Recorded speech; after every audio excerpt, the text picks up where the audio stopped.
Across the nation, no matter what college campus that you might be on or a university campus, it seems that every one of them has a ghost story to tell. Come with us tonight as we explore some of the ghost stories on Iowa's college and university campuses.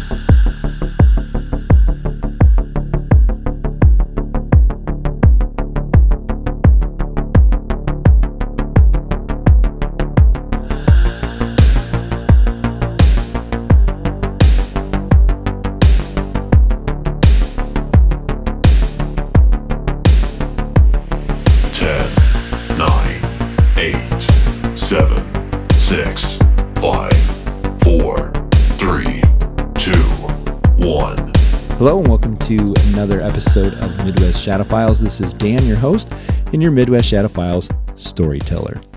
Tonight we're going to do something a little bit different than we have done in previous episodes, and that primarily we're going to do this unscripted.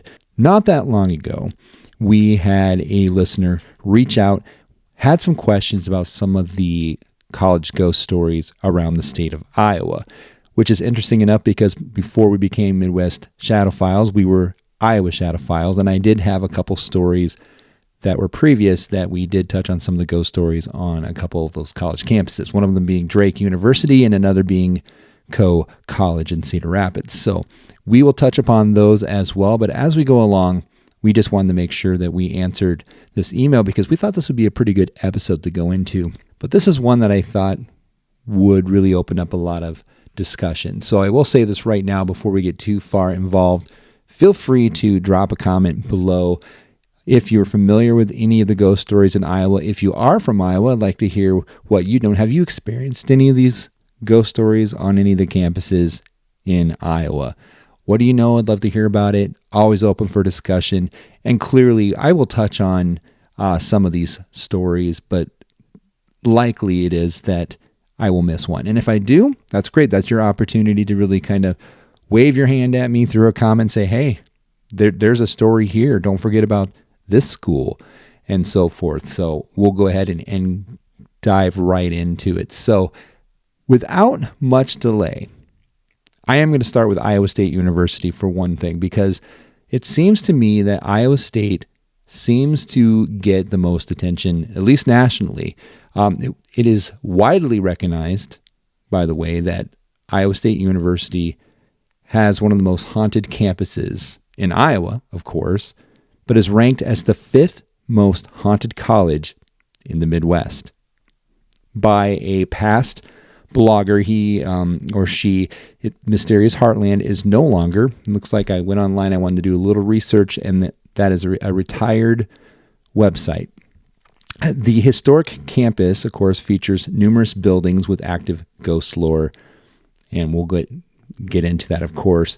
And I will say, as I touch upon some of these stories at Iowa State University, I thought it is they have so many stories that it really deserves an episode by itself. And actually, every one of these colleges and universities in every state in the Midwest, we can definitely do an episode on. That would probably take me a season or two just to get through that. So let's start at Iowa State University. So Iowa State, interesting enough, one of the stories that really stuck out to me that I'm going to touch upon on this episode, and we'll dive deeper, I think maybe next week or the week after, we'll do one that's just on Iowa State. The story of C.Y. Stevens, which is one that kind of hits me personally, simply because I have a relative that went to Iowa State, and just to protect he or she, I won't use their name, just to protect them. But the stories that they have about working at C.Y. Stevens, so before and after shows, they would do teardowns, setups, and so forth for different concerts and different theater productions that they might have there at that auditorium. And C.Y. Stevens is kind of been known to be haunted by the ghost of C.Y. Stevens himself. Some of the stories that I've heard and that I've read online has been that he has been known to sit up on the third floor balcony, and that they might, people on the stage might see an apparition up there, that he has been known to enjoy watching performances. And so there is that story. There's also stories of underneath the stage area, they might have a place where they have storage, kind of like tunnel areas, and stories of hearing, of course, footsteps and so forth when people aren't supposed to be in the building. So one night I was talking with my relative, and I was asking them about this, and their eyes got really big. And they're like, "Oh, I have some stories to tell you." And of course, I'm like, "Well, I would like to hear those stories." And they said, "Well, I'll give you two, but I'll start with the first one." So I was putting away some things down in the tunnel area that you had mentioned, kind of beneath the stage area. And as I was putting things away, I was the only one in the building. No one was supposed to be there. The building, as far as I know, was locked. And as I was working, I started hearing some laughter. I started hearing some footsteps, like someone was running around and messing around downstairs. And I just remember yelling out loud, "Hey, I don't know who's here, but you're not supposed to be here." And didn't think anything of it. And then I started putting stuff away, and then I heard it again. And so I started to investigate. As I walked around, no one was in the building. It was empty. And that kind of matched some of the stories that I had read online from other people saying that, yeah, there is something spooky that's kind of going on there. The second story that they shared with me was when they were on the stage and they were doing some work, either a setup or a teardown on a production, and someone was up in that third story balcony like I was sharing before, and they said, I saw someone sitting up there. I didn't think anything of it. And then as I glanced up there again, just in a few seconds, whoever was there, who was seated in the chair watching, was no longer there.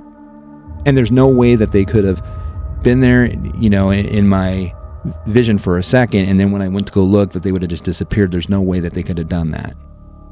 And I thought that was really odd. And again, I thought it was odd because it matched some of the other stories that people were saying. So I wanted to kind of share that on here. Now, we will go a little further on that story when we dive a little deeper onto Iowa State. But Iowa State, of course, has several stories, whether it's the Fisher Theater. Looks like they have a story as well, and a ghost that's involved there.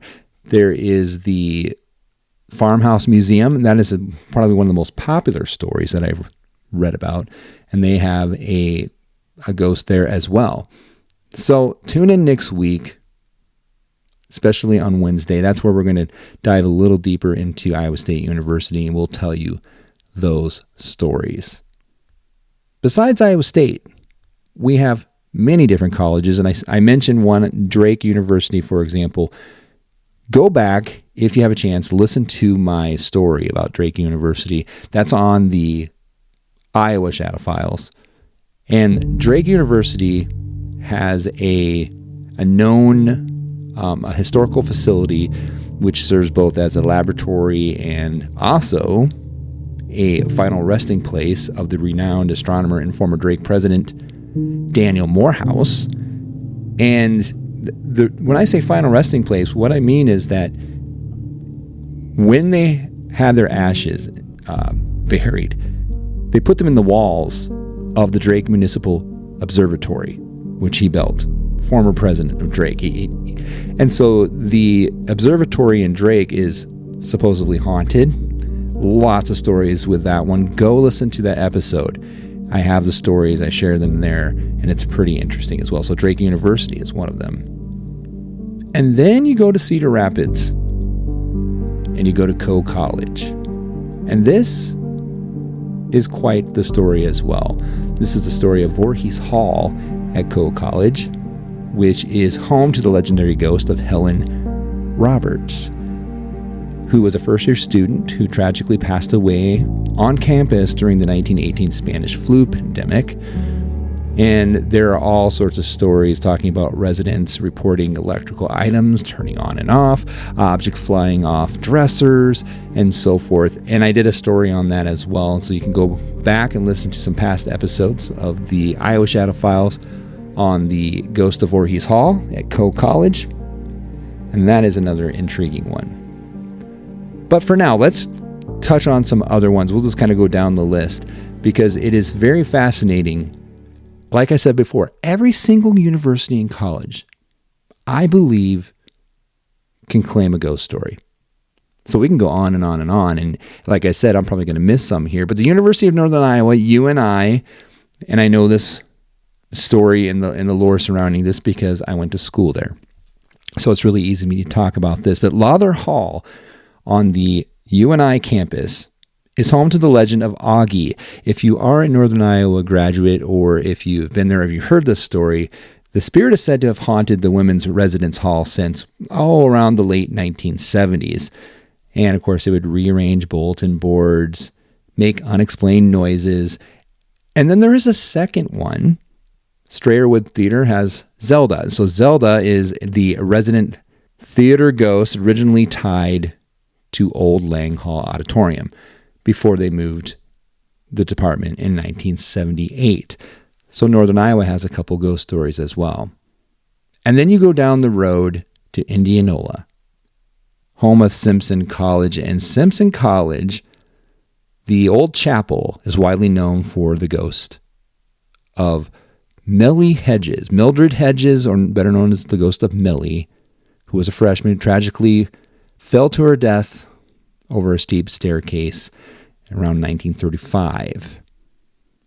And of course, many staff, students have frequently reported hearing phantom footsteps, slamming gates, and piano keys playing, and flickering lights. So there's a story there with Simpson. Oh, by the way, let's back up a little bit here. Coe College. Back to Coe College, back to the ghost of Helen Roberts. Definitely listen to that as well. One day I was talking about that with some friends, not knowing that they went to Coe College, and I said, "Oh, you went to Coe College. Are you familiar with the ghost of Voorhees Hall?"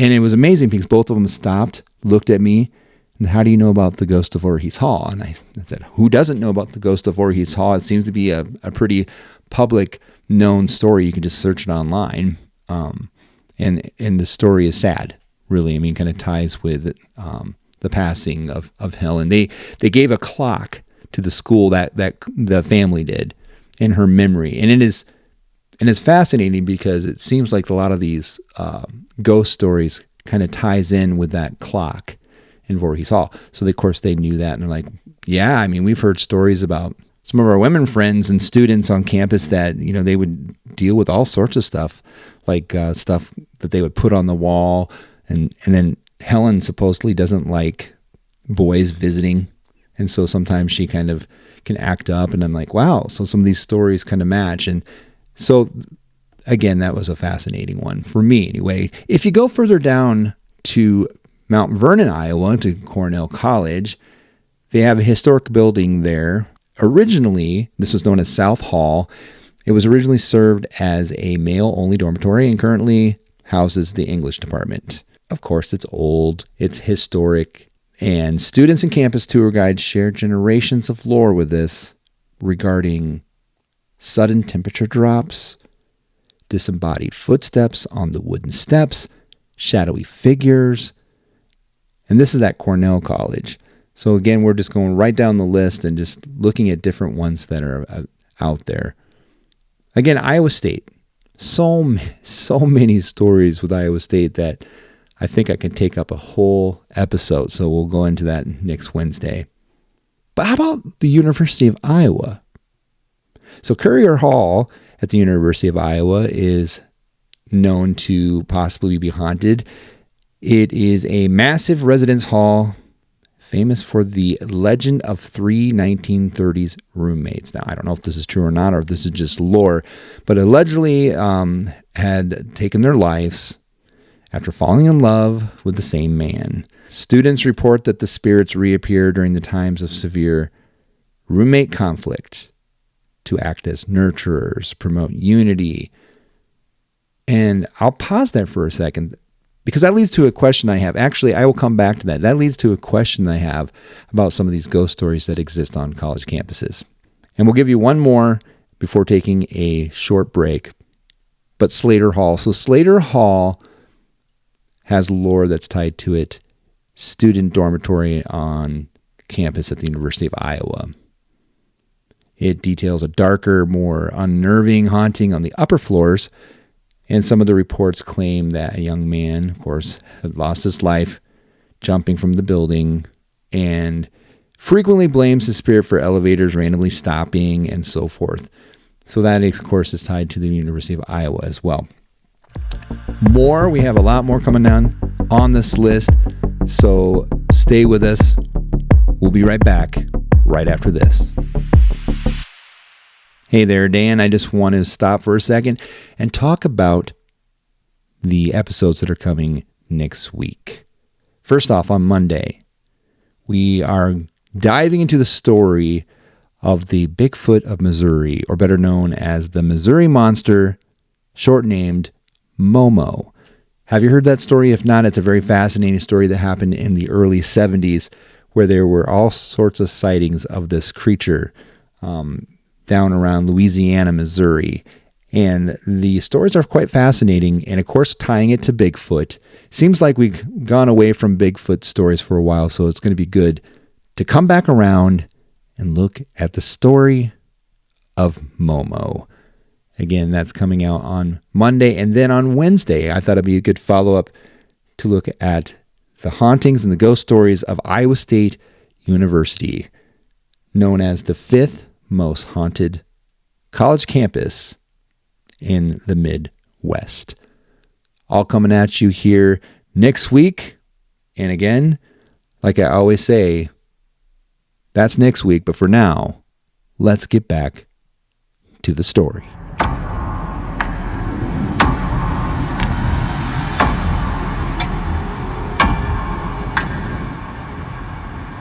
All right, right back at you here. So, we're looking at all these different colleges. We're looking at all these different stories.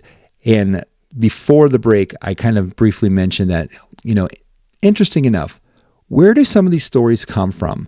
Like the University of Iowa, especially at Currier Hall, talking about, the students who got caught in that triangle of loving the same guy, and then all of them took their lives in this tragedy in the 1930s. And all of a sudden, it seems like these roommates show up as ghosts when conflict occurs, and they act as nurturers to promote unity. One of the things that I read before, sometimes some of these stories are made up. Some of these stories might be a way for a college or a university just to kind of teach a lesson, so to speak, or they want to promote something differently. In this case, they want to make sure that, hey, all the students, you need to get along, because if you don't get along, all of a sudden, we're going to deal with the 3 roommates ghosts that will come and appear. And I've heard that story before, that sometimes these things start, something small happened, and then all of a sudden it stretches out, and all of a sudden you have a bunch of lore that kind of surrounds it. But then you have some serious cases, like I was saying before, where there are some odd things that are happening. There are some strange occurrences. Like, for example, in Clark University over in Dubuque, Mary Frances Hall is a student dormitory. The entire 4th floor of the historic building is widely known to be highly active with the paranormal. Students and staff have passed down that there is a ghostly nun, an apparition seen walking in the corridors, and of course, unexplained temperature drops, disembodied pacing footsteps, echoes. So that's a spooky one. Anytime there is a ghostly nun, that kind of raises a hair on my neck, like, or is that tied to a movie that they've seen? How about St. Ambrose University in Davenport? Of course, people who work the night shift on campus security claim that the chapel transforms into this hotspot after dark of paranormal activity. Seems like witnesses have seen phantom figures, of course, resembling a nun, standing silently at the altar before vanishing. So again, there are more and more and more. Let's keep on going down the list, shall we? I already touched upon Drake, and I thought that was pretty fascinating. What about Grandview University in Des Moines, Humphrey Center? So this historic structure, built in 1895, is home to a long-standing mystery ghost. Campus night staff and student workers after hours reported encountering shadowy shapes, passing by office doorways, hearing heavy, disembodied footsteps. And then here's the weird one, finding neatly stacked paperwork scattered across empty desks. So, in other words, hey, I had that neatly stacked piece of paper and all somebody messed that up. No, it probably is the ghost of Humphrey Center. Interesting. How about Buena Vista University? I like to call it BV. In Storm Lake, Iowa, Swope Hall. The third floor of this campus residence hall is famous for the resident legend, Mary Swope. Generations of student investigators have documented paranormal claims in the dorm wings, which include unexplainable scratching noises behind the walls, sudden electronic malfunctions. Maybe they thought they shut off their music equipment, their stereo, only to find out that it got turned back on. The music got turned back up, and glimpses of a pale female silhouette walking down the corridors. That's over in Buena Vista.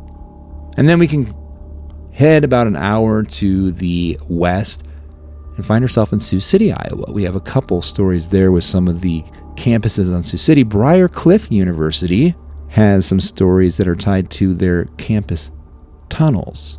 And beneath this, they have the spooky reputation, right? That the university historically opens those tunnels up. I don't know if this is true or not. This is just a story that I'm reading here. That it opens them up for popular Halloween haunted tunnels event. Let me know in the comments. That's still, if you're a Briarcliff student or know anything about this in Sioux City, do they still do that? That'd be fascinating to learn that. But students claim, however, that in that haunted tunnels event, that the underground passages showed genuine paranormal activity, and especially during the rest of the academic school year. They said there's sudden cold drops and echoes of disembodied whispers when the tunnels are supposed to be empty. And then across town, let's head to the other college or university in Sioux City, Morningside University. And they have a popular ghost story that's tied to one of their huge student dormitories called the Dimmitt Hall. I've been to Dimmitt. My son went to school at Morningside, so reading this story was pretty fascinating. This is a massive historic resident hall. It actually holds one of Western Iowa's most tragic campus legends. Students over the decades have reported encountering a weeping female presence. The lore that's tied to this frequently mentions hearing more like choking or gagging sounds and echoes from the upper floors and attic spaces. And this all passes down to the story of a spirit of a former student. What about some other places in Iowa? I mean, we have a bunch. And of course, like I said, it always seems like every college campus has one. Central College in Pella has one. Graham Hall. This location is famous for the legendary Penguin Lady ghost. Penguin Lady. Generations of students have shared stories about seeing this spectral woman dressed in stark black and white attire, pacing the building's hallways in a phenomena featured locally in Pella's historical autumn walking tours. And that was pretty interesting. So the Penguin Lady in Central College in Pella. Then we're going to head further north, and we're going to head up to the northeast corner. Luther College in Decorah, Iowa. Have you ever been to Decorah, by the way? Beautiful town. Doesn't surprise me at all that Luther would have a ghost story tied to it. But Regents Center, Luther College.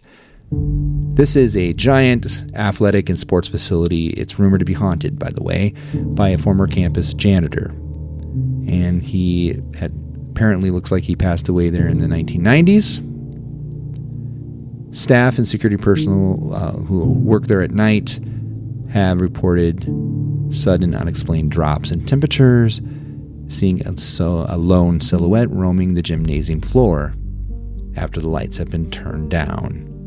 Then you have Larson Hall on campus. Students in this hall have routinely blamed minor unexplained disturbances like personal items suddenly just going bonkers. And the local campus folklore tied to this says that the school's underground steam tunnel network also carries an eerie reputation among students and urban explorers. So Larson Hall is apparently haunted. And this is on Luther College campus. From Decorah, we're going to head eastward. You're going to keep on going. You're going to keep on going. And you're going to finally get to Forest City, Iowa. And when you get to Forest City, Iowa, there's Waldorf University. And it looks like the story that's tied to Waldorf University is Salveson Hall. The campus' most iconic historical building has a well-known paranormal reputation. Regional ghost hunters have done official investigations inside the hall, where overnight staff and students pass down stories of unexplainable shadows, unexplainable events, things that seem to be moving through the building, sudden freezing temperature and cold drops, and the feeling of being closely watched. And I don't know about you, but that to me is the worst. I don't like it when I feel like I'm being watched, or I don't like it when I'm walking down a street or a main street and I look over and someone has been staring at me. That just so eerie. I just hate that so much.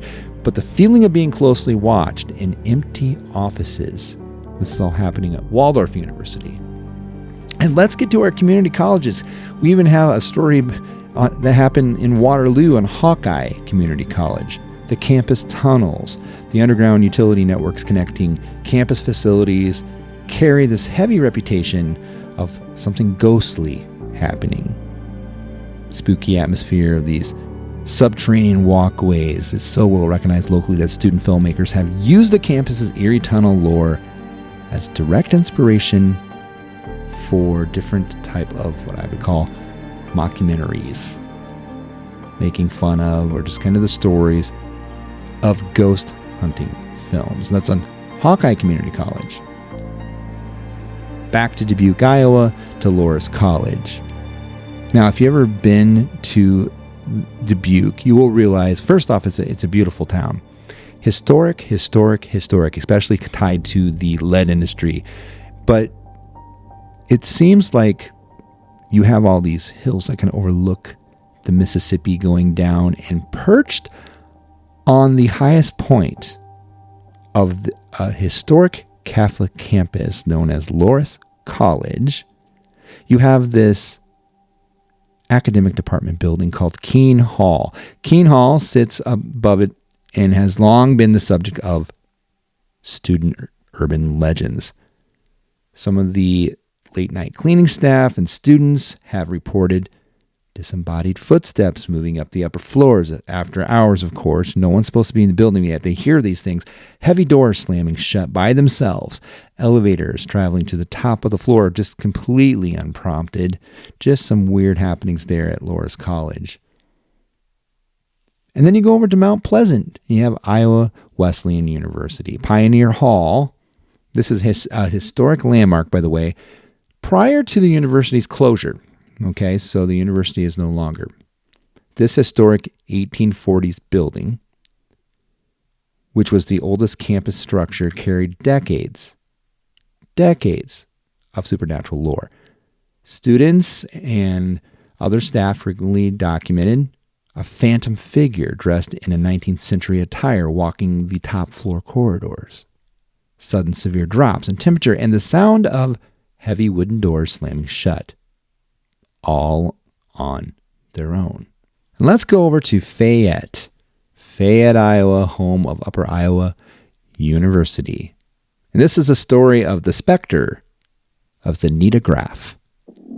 This is the most widely documented entity on the Upper Iowa University campus. It's the ghost of a alumna and famous Shakespearean actress, Zanita B. Graff, who graduated in the early 1900s. Her spirit is said to haunt multiple facilities on campus. It is, of course, a mandatory theater tradition that the last student or staff leaving the campus stage must call out, "Good night, Zanita," to prevent technical malfunctions or any weird or odd things happening. And so that leads me to one more story here on Iowa State campus. And I thought this was pretty interesting because when you look at some of the stories that I shared, and of course we'll go a lot more deeper at Iowa State next Wednesday. But my same relative who I was talking, he said, there is one more story I need to tell you. Yes, he's like, do you know about the ghost lights? I said, ghost lights? What are you talking about? And he said, well, so they installed lights because when we leave for the night, whoever's last and locking the door, when we making sure that those ghost lights are on the stage or in the area, to make the ghost comfortable and not feel alone. And it's important because we don't want that ghost to be upset. So we kind of do that just to kind of keep things nice. Let them know that, we're getting along here. Here's a light for you so you're not left in the dark. And I thought that was a pretty fascinating story. And of course, I'll get more about that detail. This is just in a short conversation that we had, about these things. So many stories to tell about ghosts on college campuses and universities. Some of it, of course, is far-stretched lore. Some of it has some paranormal investigators checking it out. Some of these are tied to some rich history that goes way back. I tend to kind of tilt my head a little bit and go, when I hear about the historical stories that are attached. I tend to kind of agree a little bit more that there might be something going on there when there's a story that's attached to it. And maybe that's because I'm a history guy, that when I hear stories like that gives you a little bit more traction than once upon a time there was a ghost that came out of nowhere. I'm not making fun of anybody. I'm just saying that sometimes I know that some of these stories do get stretched, especially as you go generation to generation. What might start as something more innocent and simple, like, hey, this person died during the flu outbreak. Oh, okay. And then all of a sudden you hear, and then all of a sudden, this happened and this happened and this happened. And you start doing the research and where's the story that's tied to this? So there's a lot more to tell. There always is. We like to kind of make sure that we see ourselves as a community here and not just a podcast. It's just saying random things. So involvement from our readers. I love hearing from you. You can always reach out to me at MidwestShadowFiles@gmail.com. That's MidwestShadowFiles@gmail.com. Give me your stories. I'd like to hear from you. If you have a testimony that you like to share, or even if you just want to stop by and say hi, love hearing from you. Again, keep safe out there. Keep your eyes open. Always be learning. Thanks for listening. I'm Dan, your host, your Midwest Shadow File storyteller. This is Midwest Shadow Files.